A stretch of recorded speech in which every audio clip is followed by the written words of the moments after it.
Welcome to the Kids Eating Broccoli podcast, where we believe that raising healthy kids shouldn't be complicated.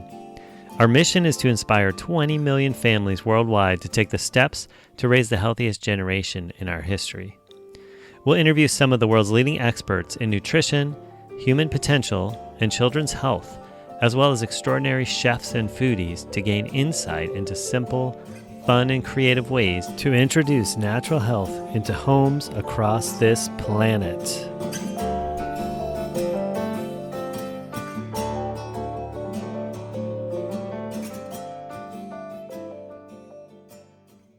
All right. Well, welcome everyone to another episode of Kids Eating Broccoli. We have an awesome special guest today, Katie Dalebout. And I'm going to tell you about her. Through her blog, podcasts, videos, and courses, millennial blogger, speaker, and podcast host Katie Dalebout curates inspired wisdom that guides people to go deep and sift through the thoughts clouding their minds. She's a contributor to Hello Giggles, Refinery 29, and Mind Body Green. And in 2013 launched the weekly podcast Let It Out, which attracted wellness and lifestyle celebrities such as Gabrielle Bernstein, Tara Stiles, and Joe Cross in the first few episodes. She's the author of the Amazon best-selling book Let It Out, A Journey Through Journaling, published in Hay House in 2016. She helps people develop a positive image of their bodies by embracing their creativity and personality outside of their physicality. She's on a mission to share journaling tools that invoke deeper authenticity and self-awareness. Well, thanks so much for joining us, Katie, today. I really appreciate it. Thanks so much for having me. It's always funny to just sit there while someone reads about you. Totally. So I'd love to start just, how we start all the interviews, which is basically learning more about you and letting our audience know who you are. So basically, if you could just tell us some of your background and what you're doing now and how you got from where you started to where you are today.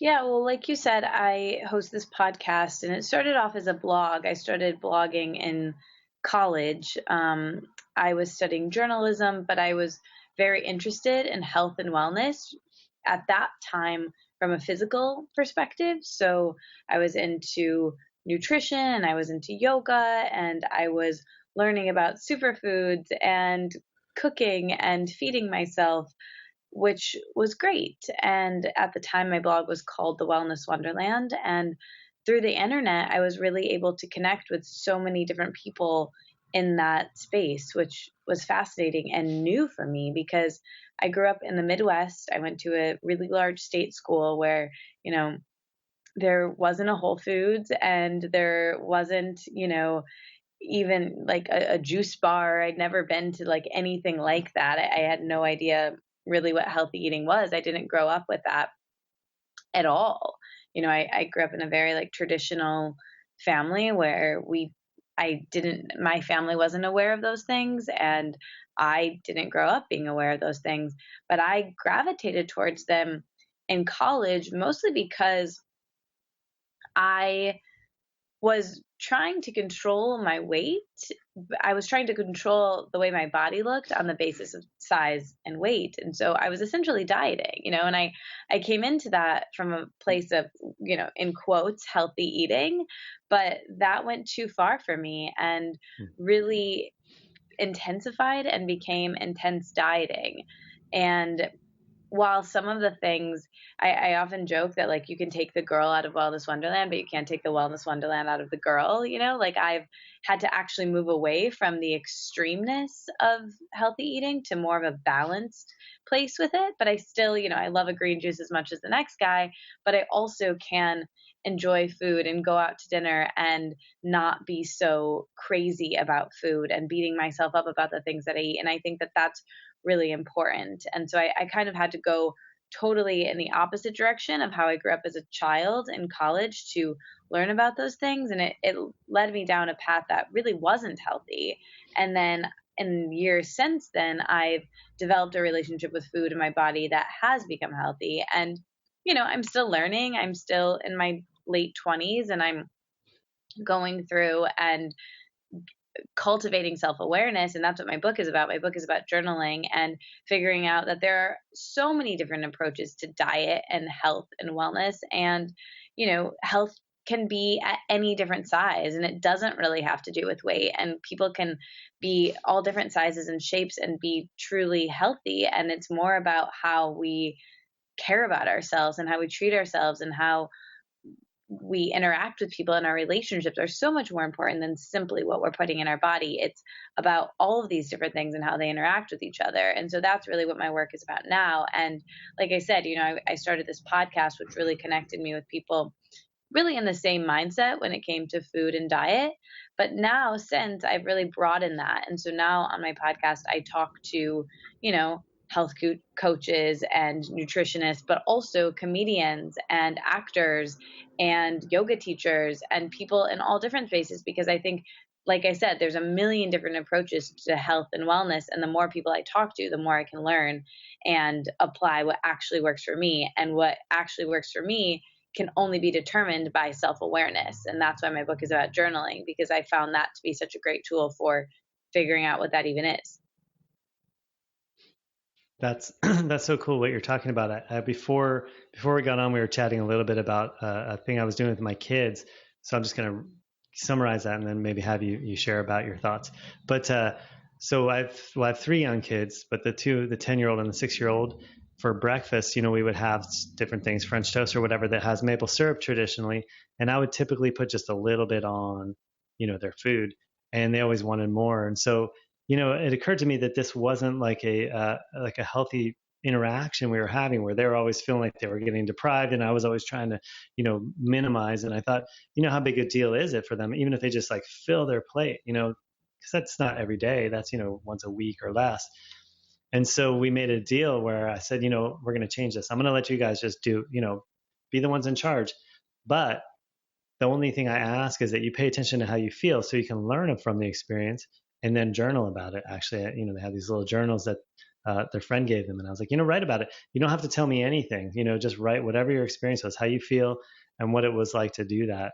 And what I didn't tell you before, but I don't think it was the first day, but the second day we did that, the second time we did that, I was kind of like sitting back, so they weren't like noticing that I was watching, but watching what they were doing.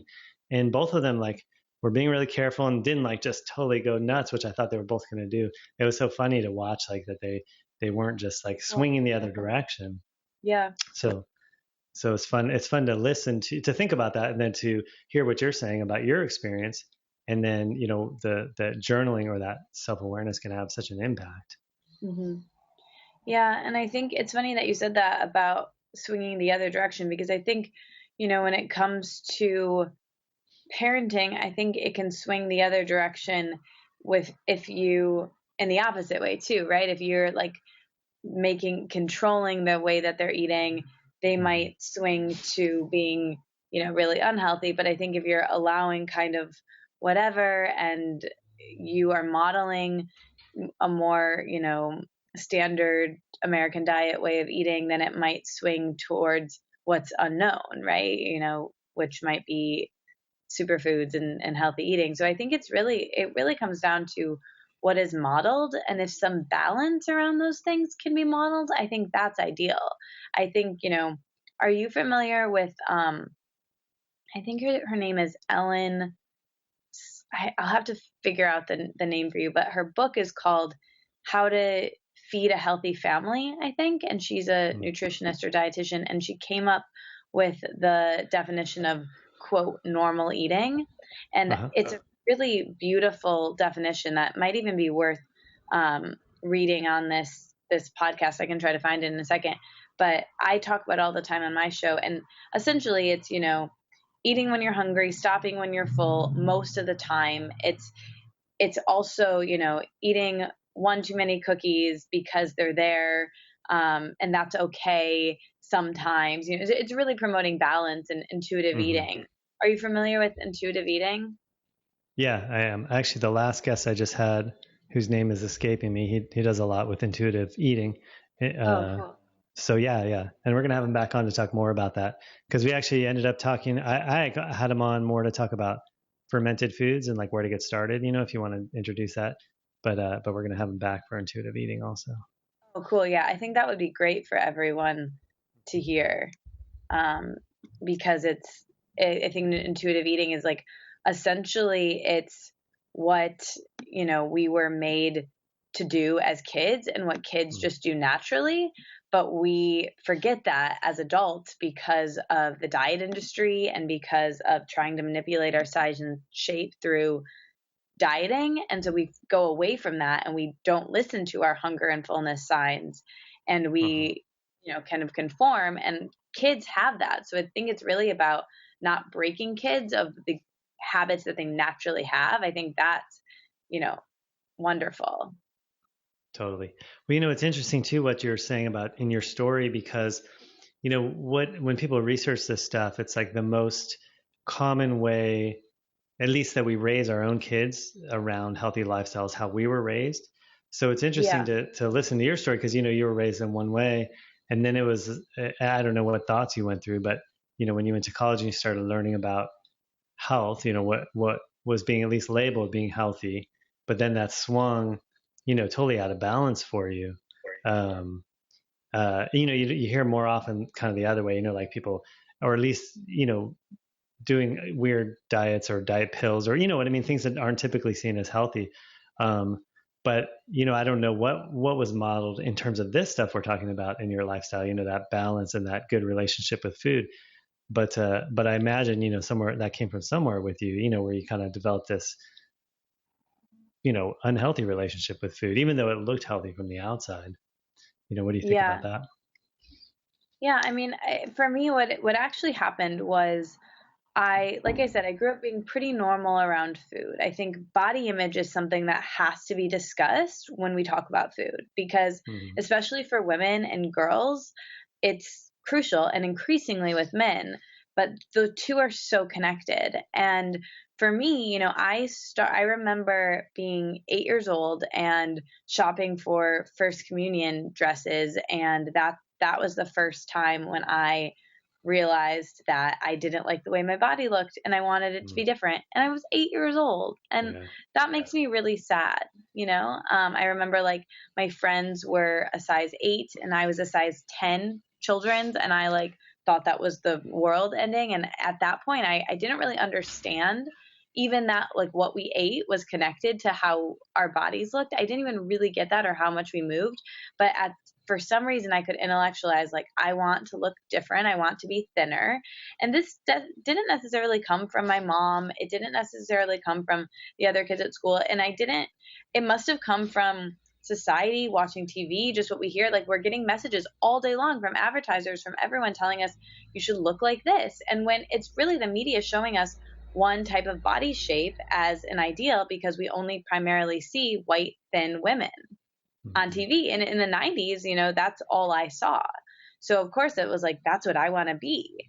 And I remember like doing things as a kid and being like, okay, and this is just like weird things I remember, and being like, okay, if my friend has one piece of pizza, then I can only have one piece of pizza, even if I want two. If she has two, then I can also have two, but I can't have three, like, Uh-huh. and just, I would model like exactly what they ate. And I would try to like, it was essentially my way of like as a child to diet. And so I would try to do things like that. But really, when you're a kid, when you're living at home and through high school, I wasn't paying for groceries. I wasn't doing the shopping. I wasn't like making the food or deciding what I ate. I really didn't have that much autonomy except for maybe lunchtime, and even then, not so much. So essentially, I was fine. I was a normal eater. I ate junk food, but I also had meals, and I had balance, and that was what was modeled for me. Essentially, it wasn't like super healthy or all super homemade. My mom, was a single mom and working, and we had takeout a lot, but it was, thoughtful, and I had meals, and my grandparents cooked a lot, and so I was, around a normal way of being. And then I think when I got to college, that was the first time that my choices around food were mine. And at that point, I was the one making every choice on what I ate, how much I ate. And at the beginning of college, I think I was trying to be healthier than I was able to be growing up because I was like, oh, well, I could eat salad all the time. I could do this. I could go to the gym. I was like, oh, this is an option for me now. But actually, I think because I had so many options, I gained weight because I didn't know anything about health or nutrition or my body. And I was getting all my information from the internet. Like I had no Hmm. idea what actually healthy things were. And so I think I did gain a little weight and that scared me. And then I also, I might not have even gained that much weight. Like maybe I did. I don't really even know. It was more I had in my head, I was so scared of what society tells us all the time about the freshman 15 and you're going to gain it and your weight and blah, blah, blah. And I was so scared of that's why I think I went down the wormhole on the internet of learning about every diet I possibly could and learning about, wellness and health and like just going all in and reading that. And there's so much information out there. And people will tell you that this is good for you one week and then don't have too much kale, but have a lot of kale and don't have this and don't have that and everything. It's just like, it's so much. And you could find an article on the internet telling you that every food is good for you and every food is bad for you. Like there's just so much Yeah. information. And so I really went all in. And I believe that every diet book or every blog out there about telling you what to eat is just a manifesto of like what works for that person. But bio individuality exists and we're all different beings and it's different based on age and hormones and metabolism. All these things affect us differently. So to take what works for one person and apply it to yourself with food, I just never think is a good idea. And I think you can take what you want, but leave the rest. But I didn't get that at the time. So I did exactly what they said and then would beat myself up if I didn't. And then I started to see myself losing weight. And that triggered something in myself that became very disordered of like, oh, wow, well, if that works and I'm getting all these compliments from society and I'm getting all this good feedback, let's see how much I can take this. Let's see how further I can take this until, I became very, very thin and I became very, very sick and needed help and needed to, be in recovery for this eating disorder that I tried to kind of heal through, orthorexia, if you're familiar with that term, which Hmm. is, getting too into healthy eating. So I kind of, I think I was technically diagnosed with anorexia, but that was just because orthorexia didn't exist in the DSM at that time. And I think now it probably would have been a mix of both. But I had to develop a relationship to food and my body that was more balanced. And I had to learn to feed myself as an adult, which I hadn't healthily done without dieting until that point. So, I learned a lot about wellness and healthy eating and eating in a certain way, but I didn't really do it healthily till much later. So let me ask then, because, you know, like I said, I think maybe before we got on recording, but, there's really two things that I run into with parents who are trying to make healthy changes with their family and their kids. And on the one hand, they have some reason or experience they want to start, their family in a healthier path, but they kind of don't know what healthy is. You were kind of alluding to that, like there's so much information. But then on Yeah. the other hand, it's people who know or feel like they know what's healthy, but they have a hard time getting their kids to sort of follow along. Yeah. Um, and so, I mean, what you're saying is an interesting thing, considering especially that second group, because in some cases, it could be, that they're eating the healthy things or what looks like healthy, a bunch of kale or whatever the case may be, and then trying to put that on their kids. But in essence, in terms of the relationship with food and their eating and really knowing that inner, that intuitive knowing we were talking about, they're really stopping that process in themselves, certainly, but then in their kids too. Yeah. So what do you like for you? I mean, it sounds like you sought professional help, with this. At least that's what I thought I heard you say. But Yep. what do you think the steps were? Like the first steps to sort of start breaking that open and making that change in yourself to have a healthier relationship with, your body and eating and food. What started you on that road, or what were those first steps? Yeah, well, I did have professional help and I had therapists Mm-hmm. and coaches and I learned about body image. And I think getting angry is, and not for kids necessarily, but for me, getting angry at like questioning why is it that we are sought to make our bodies really perfect as women and not really about our lives as a whole. And I questioned that, from a feminist perspective, from a emotional perspective of like, why is it like that? And how can I have a more balanced relationship with food, and also, just being intuitive and getting back to listening to the hunger and fullness signals of my body that I had completely turned off through dieting. And I think the best thing for me was first starting to listen to that. So that's intuitive eating 101, is listening to the hunger and fullness signs, but also, knowing that like sometimes you're going to eat a little bit more or than past fullness, and that's okay. And not beating yourself up about not intuitively eating perfectly either, because kids know how to feed themselves. Like I said, kids intuitively have, I'm hungry, I'm full, I'm going to stop. They're not thinking about food all the time. They're traditionally like, they know what is good for them and what is bad for them, but they just need a little bit of coaching of like, of course they're going to want to eat a lot of sugar because sugar is delicious and amazing. And if they have an experience where they don't feel great after, they'll intuitively know like, oh, that kind of made me feel sick. I'm going to not have as much Halloween candy at one time next time. But I think it's kind of one of those things they just have to go through it and live, and to deprive them of those experiences, I think might backfire in the long run. And I had a really good close person in my life while I was in college, and he grew up in a household very different from mine. His mom was, very into healthy eating and always had a juicer and a Vitamix and was always like making smoothies and concoctions. And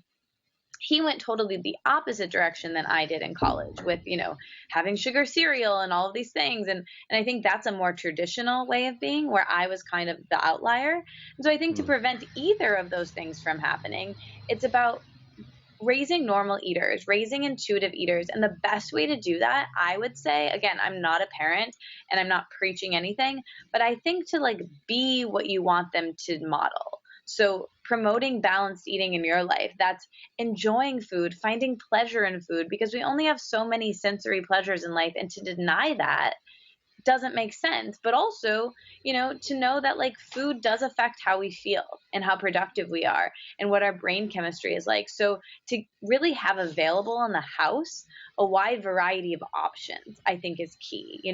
Having cut up vegetables available, having fruit, but also having some treats, and also having, maybe healthy versions of treats, having all different food groups in the house, having availability. And especially if there's different kids, like brothers and I'm an only child, but I know that like I have friends who have brothers and sisters, and like their body shapes are different, their personalities are different, what they like is different. So having, a wide variety of foods as much as possible, it would be really important. And then having meal times, I think, is really crucial and important. And then, that way you are setting kids up for success when they do go to college, or they do go away, or they do, go to camp or a friend's house, to make choices for themselves that are essentially making them normal eaters. And I'll let you ask any more questions you have, but I did, while we were talking, I pulled up what I was talking about before, and her name is actually Ellen Satter, and she wrote this book that's called Feeding a Healthy Family, and the tagline is How to Eat and Raise Good Eaters, How to Cook. It came out in 2008, and so I have that like normal eating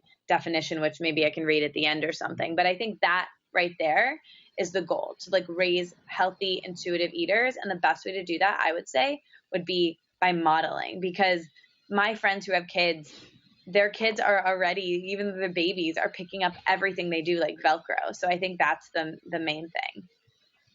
Yeah, absolutely. Really, I have three daughters myself, 10, 6, and 2. And I see that all the time. Everything they do, even the whole way they hold their bodies, the postures they assume at different times. It's like I see my wife and, because it's like you don't see yourself as much, right? But I see my wife and all those things. And so, yeah, and that was really the sort of realization that made me do that thing with them with the maple syrup. It's like in the big picture, it's so much more valuable for them to have that, experience themselves, no matter what they did with it, even if they sat there just drinking it out of the bottle, rather than the experience of me like restricting that, it's like, so many of those messages that are sort of common, that kids get when they're eating, like, finish your plate, or the whole thing, like there's someone's starving somewhere else, so you can't like waste food and all that stuff. That just really, establishes these like odd ideas about food. I did this interview with these awesome women from Canada that do Parenting Power, or it's parentingpower.ca, and they had a great one, which we've been doing in our house, which is we as the parents decide when and what, and the kids get to decide if and how much.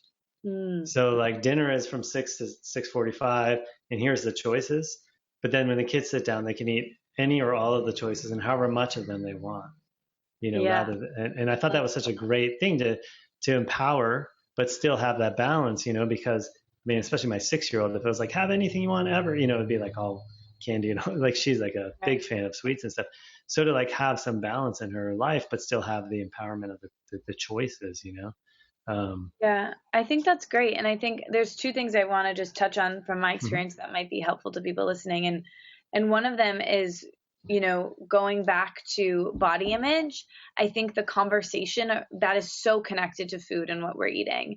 And I think the conversation around parents to their own bodies is really crucial because, like we said, they pick up everything. And so, I'm really lucky that my mom, comparatively didn't really say bad things about her body around me as much as possible, but there were still some things that came up that rubbed off on me.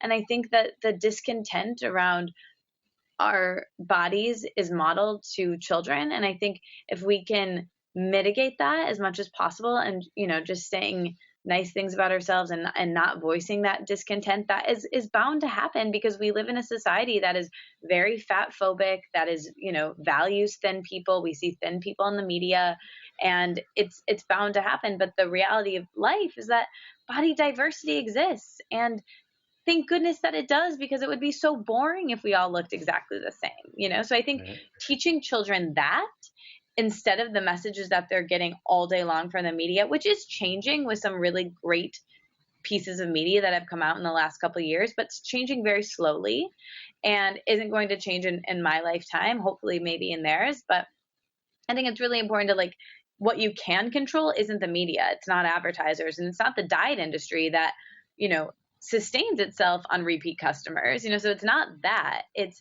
actually you and your house is all you can control. So at least making the conversation positive around yourself. And then what you were saying too about, you were essentially saying that you weren't going to restrict them, which is the same thinking of dieting. It's like being non-restrictive, because if you've heard of the diet binge cycle, it's basically a positive feedback loop where you diet for a while and then you binge, and then people diet for a while and they restrict, and they sit on their hands until they can't anymore, and then they binge, and the mindset is get it in now because diet starts tomorrow. And then this feedback loop starts again. And so essentially parents can do that same exact feedback loop to kids of like, get it in now because, you're allowed to have this right now, but we're never having cake ever again.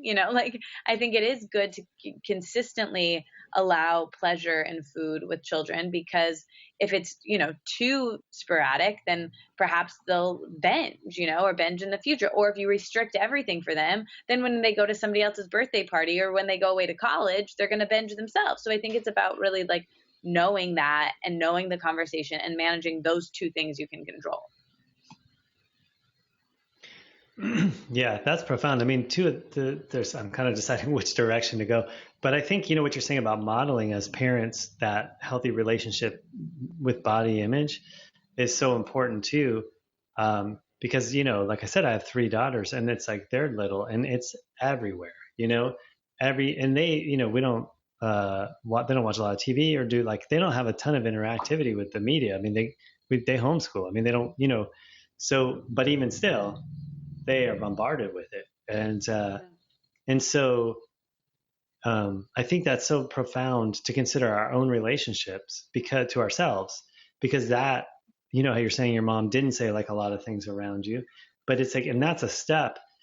But as kids, that we pick up what our parents are doing, not what they're saying, right? Do as I do, not what I say, but or the other way around. But you know what I'm saying? Like that's, and so it's really a profound and important thing to really have the awareness of yourself as a parent, what you're up to, and know that information is being passed on to your kids, whether you're having that conversation in front of them or not. but also you mentioned, even having that conversation with them. And I think that's powerful too, to have it all on the table, like, hey, this is what's in the media, but, here's the truth of the situation, that, the diversity and the, all that kind of stuff. And having a happy life is what the important part is. And, that may look like this for you and look like this for somebody else type of thing. I think that that's key. Just telling them that like there's lots of, and then the other thing too is like, well, let me finish that thought. There's lots of ways that can work, for diet and wellness. And that's important because if you raise kids in, like you were saying, you homeschool your kids, which I think is wonderful, but eventually, they're going to be out in the world. And if they are eating in this specific way that makes them feel good, which is great, and they love it and it works for you and your family, that's great. But then if they just need to know that there's lots of different ways to eat, and nothing is wrong, because then you raise kids inadvertently who might be judgmental of other people's plates or what they're eating. And yeah, there are foods that are objectively good and objectively bad, but you have no idea when someone's eating something how that makes them feel. Maybe it's okay for them. And so I think something that I had to teach myself, and I still, teach myself and coach myself, is to not look at anyone's plate and be like, why are they eating that? Can you believe they're eating that again? Like, because that doesn't do anything for me. And that's just judgment. And that's, who knows, maybe they've had salads and they're finding pleasure in that and it's bringing them joy. And that's great. Who am I to judge? Maybe I don't want to eat that, or I don't eat meat, or whatever it is, or I don't eat dairy, or dairy makes me break out. Like, they could need it in their diet. So just to know that, like, everything is fine. And like, we just don't want to raise kids that are judgmental of other people's ways of eating and methods of eating, because different bodies have different nutrients that work for them. And either way, like, also people just might not know, and that's okay. It's not, food is such a deeply personal thing that I don't think it's our place to go around and evangelize people to eat a certain way if that doesn't work for them. And we don't want to like raise our kids to do that too. Totally. Yeah. It is a funny thing just thinking of that. Like, my kids, we do homeschool. They go to one day a week. They go to like this homeschool connect thing, where they're with other kids. Yeah. And it was, the first, I don't know, 4 or 5 different weeks they went. My oldest daughter would come home and she would tell me about what the other kids were eating. Like, because it was just like she had no way to process it, because Yeah, of course. it's like these kids would bring lunches that were like all the foods were orange. She's like, yeah, they had orange this and orange that, and then orange, and it's like, and I wasn't asking her about it, but it's like, and so, we'd have to have those conversations like, well, everybody's different and, this type of thing. But yeah, I mean, it could totally turn towards, I mean, she was, she's a little kid, right? If I had said, oh yeah, that's horrible, I mean, right there, we get locked in Totally. as those people are bad, for doing that. Yeah. And it's easy to do, because we know we're like, yeah, well, that's very processed and that's not great. Like, if I was a parent, like, I couldn't do it. Like, I would just be like, yeah, that's terrible. All ththose Fritos, they're going to crash after lunch, And I think it's so easy to do that, but it's like, that's okay. They're fine. They're like, maybe they don't know, like, who knows? And I think it's just like that, knowing that judgment isn't helpful. And I, sometimes I have to instruct one side of my brain to tell the other side, like, hey, it's okay. Anybody can make any choice around food and they're not wrong. And you just choose for you. And that's okay. And if you don't judge other people, they won't judge you. And my, someone who's very close to me, she's like a second mother to me. And she was a teacher for many years and hosted a, summer like camp program for kids, and she coined this phrase, which I had her on my podcast, and I can send you that episode if you want to, but we talked about this, and she coined this phrase for her students at lunchtime, which was, don't yuck my yum.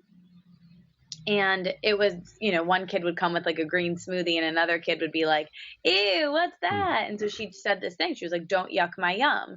Anybody can eat whatever they're eating, but you can't judge it. And I love that. And I still use that now, where like I might have like a weird seaweed thing and my friends are like, what are your weird kale chips? And I'm like, don't yuck my yum. Like, I say it all the time. And I love that phrase. And I think it's great for kids. Yeah, I'm going to add that one to my house. I get that from my kids a lot. Like, ew, what are you eating, Dad? So yeah, I'm going to be telling them that. Yeah. Yeah, it's a good one. Yeah. Well, yeah, I'd love to hear that. You said you pulled up the Yes, I would Ellen Satter love to. thing. I was Yeah. like hoping that you would say I could read it. So again, the book is by Ellen. I have something in my throat. It sounds like I'm crying, but that was like really bad timing. um, but the book is by Ellen Satter, and it's And called how do you spell her name? it's ELLYNSATTER. And the book is called Secrets of Feeding a Healthy Family: How to Eat, How to Raise Good Eaters, how to Cook. And it came out in 2008. But this is a passage from it that actually when I was in recovery treatment for my eating disorder, my dietitian in my recovery gave me this on like one of my first days of recovery. And but it's actually not an eating disorder recovery resource at all. It's just I think she is a therapist who has a background in that, but she wrote this book not at all for eating disorder recovery. It's just for feeding families. So it's called What is Normal Eating? Normal eating is going to the table hungry and eating till you are satisfied. It is being able to choose food you like and eat it and truly get enough of it, not just stopping because you think you should. Normal eating is being able to give some thought to your food selection so you get nutritious food, but not being too wary and restrictive that you miss out on enjoyable food. Normal eating is giving yourself permission to eat, sometimes because you're happy, sad, or bored, or just because it feels good. Normal eating is mostly 3 meals a day, or 4, or 5, or it can be choosing to munch along the way. It is leaving some cookies on the plate because you know you can have some more again tomorrow, or it is eating more now because they taste so wonderful. Normal eating is overeating at times, feeling stuffed and uncomfortable, and it can be undereating at times, wishing you had more. Normal eating is trusting your body to make up for your mistakes in eating. Normal eating takes up some of your time and attention, but keeps its place as only one important area of your life. In short, normal eating is flexible. It varies in response to your hunger, your schedule, and your proximity to food and your feelings. And anyway, I just think that is such a valuable definition of how to feed ourselves. And I honestly return to that often. I send it to people often. And ever since my therapist in my recovery gave me that, I think about that all the time because I think it really takes the pressure. That articulates it better than I ever could. And it takes the pressure off of us to, beat ourselves up if we graze all day. That's okay. It takes the pressure off if we eat one too many cookies because they just came out of the oven and they're warm. Like our body will make up for it. And sometimes I wish I had more and I don't. Like everything kind of balances out if we just let it and we don't think too much about it. I think overthinking about this stuff is where it actually becomes a problem. Awesome. Or it did for me, speaking from my experience. Yeah. Well, thanks for sharing that. That's a great, eloquent, poetic way of saying, what we've been talking about. Yeah, so and I'll send you the link too, so you have awesome. it. Yeah, thanks. And you mentioned your podcast and so forth. What's the best way if people want to like hear from you more, get to know you more, find out more about you? What are the best ways to do that? Yeah, I mean, I think my podcast is a great way. It's called Let It Out with Me. And like I said, I wrote a book that came out in 2016 with Hay House about journaling, and it's super interactive. It's 55 journaling exercises. So it's great for teens or for adults, or, even maybe probably teens would be like the earliest. But it's really interactive. There's tools about food and body image, but there's also tools about relationship and organization and creativity.